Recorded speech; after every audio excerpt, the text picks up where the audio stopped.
Everyone, what's going on? Welcome back to Little Jays Talk. Today I just wanted to have a little fun with this and go over some trade targets I could see the Blue Jays making, some moves, leading up to the deadline, maybe at the deadline, but ideally in the weeks prior, as we need to fill some needs in a hurry. Just up on the screen here now, I've got the obvious sellers with the Pirates, the Rockies, the White Sox, the Orioles, the Marlins, the A's. Those are some teams that I think 100% will be selling off. And then big question marks over here with the San Diego Padres and the Arizona Diamondbacks. Now, Arizona and San Diego are both sitting pretty good in the playoff picture right now. Like, they do have fairly good records. They're around 500 or better. San Diego has been really falling off lately after having a really good start. And the reason why I think that they may be sellers or kind of retooling on the run is because their division is so stacked with the Dodgers this year, and the way the Giants just went out and got Rafael Devers. I think if they continue to kind of teeter along where they're not sure if they're going to be in the playoffs or not, they have some really intriguing pieces. Now, given that Arizona is the worst of the two right now and they are appearing to be more obvious sellers, I have chosen them for my trade targets, but the first target is one that everyone's been talking about, and that is getting Sandy Alcantara from the Marlins. And I just wanted to go over what I think the cost might be, given that Alcantara has some control. He's pitching like an ace again lately. There's obviously injury concerns. There are some health concerns, but the stuff is amazing with him, just top tier stuff. And he has a ceiling that none of our other pitchers currently have. We've got Gausman, Barrios, and Bassett as kind of safe floors right now, where they're kind of around a 2 to a 3, probably a 3 on a good team.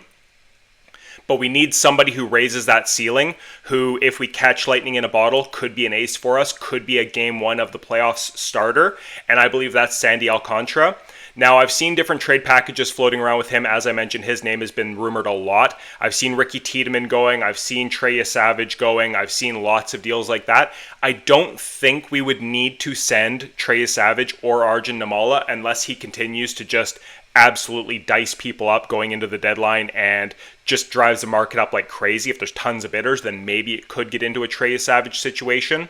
But I believe we can go with the quantity approach while still providing quality as well. Cal Stevens been really moving up prospect boards as he's having a tremendous start to the year. He's been coming along kind of with that Gage Stanifer and Trey Savage trio there, and they've been getting a lot of hype from a lot of the prospect ranking sites.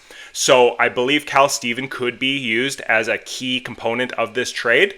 You throw in a Kendry Rojas or a Landon Marutis, probably not both, but you entice them with one more of those. Kendry Rojas is probably 2 years away, an exciting lefty with electric stuff. His stuff is ticking up to around 96, 97 miles an hour right now with his fastball.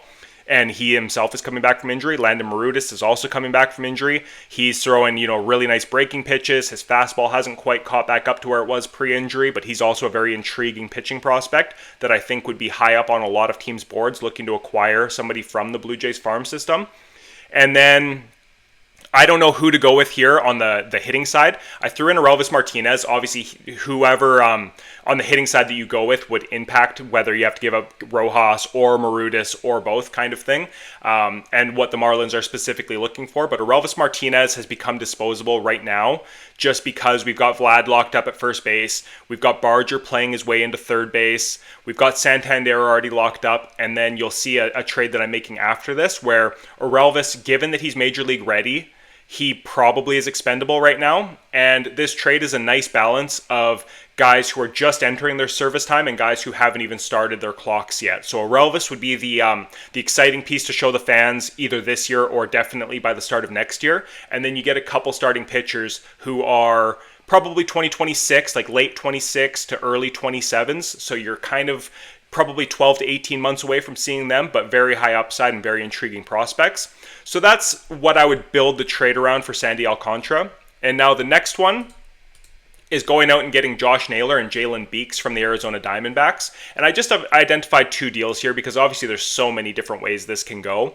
What I like about this deal is Jalen Beeks is on a cheap one-year contract. He's having a very solid season.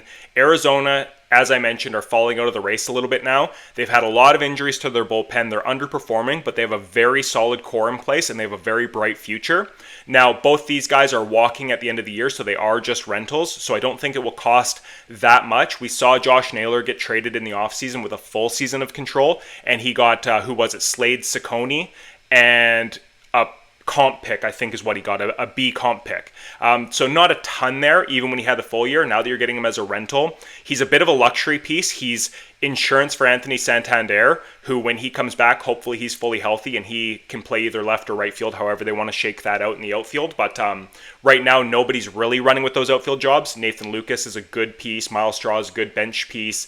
Jonathan Clase can go back down to the minors this year. Alan Roden hasn't really run with it. So if you have to move Santander out to left field full time, you're going to have good defensive replacements on the bench and good pinch runners and things like that in Miles Straw and Nathan Lucas. So I think we could still make this work with Vladdy playing first, Naylor DHing.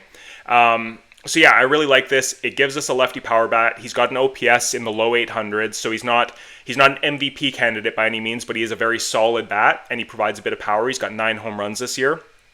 And then Jalen Beeks would just be another lefty. He's pitched in the AL East before with the Tampa Rays and shouldn't cost too much as well. He's on like a 1-year, $1.2 million deal, somewhere around that. So yeah, I think you could build a deal around Lazaro Estrada, Riley Terada, and Charlie McAdoo, where you're getting guys that are basically major league ready. Terada's probably ready to go now. He's hitting AAA pitching very well. He's just waiting for a call up at this point. Lazaro Estrada's been hurt. He's been dinged up a bit. High upside there, not a top prospect upside, but he's definitely got major league upside to him. And McAdoo, unreal power, should project into a fairly good infield piece, either maybe third base, first base, DH type guy, a power bat. They have Eugenio Suarez, who's going to be on the move in the next couple of years. They've got Naylor, who would be shipped out in this deal. So they do have openings in the next couple of years at the corner infield spots with a little bit of power bats. So yeah, this is what I'm thinking to try and get all teams go out and get a bullpen piece. Pretty much every single team that fancies themselves a contender will go out and get a bullpen piece. There would be additional moves on top of this, more than likely, but it gets you another lefty as some insurance for Mason Fluharty, who's been getting hit around a little bit lately after being lights out for the first couple months of the year. So it just gives you another lefty with some experience that you feel good about plugging in there. And Naylor, again, who's some insurance for Santander, who's a lefty power bat, who's just a good hitter all around that we need to plug into this lineup. So between those two deals, you go out and get the high upside ace in Alcantara, which is a little bit more prospect capital going out, and then some of your quad A to potentially future solid MLB players going out for the rentals in Arizona, and you plug the need for a power bat, lefty, and then a lefty out of the pen for a little bit of depth and insurance there as well. So that's my thoughts right now. Again, just having some fun with this, not doing anything too serious. I'm not going to use the trade values online, even though those are a little bit hit and miss. Sometimes you see trades be off 20, 40, 60 million dollars in value and still go through in real life. So yeah, these are just my thoughts right now. Drop a comment. Let me know what you think about these. Are you interested in these players? What would you be willing to give up to get them? Let me know in the comments, all right? We'll talk to you guys later. Have a good one.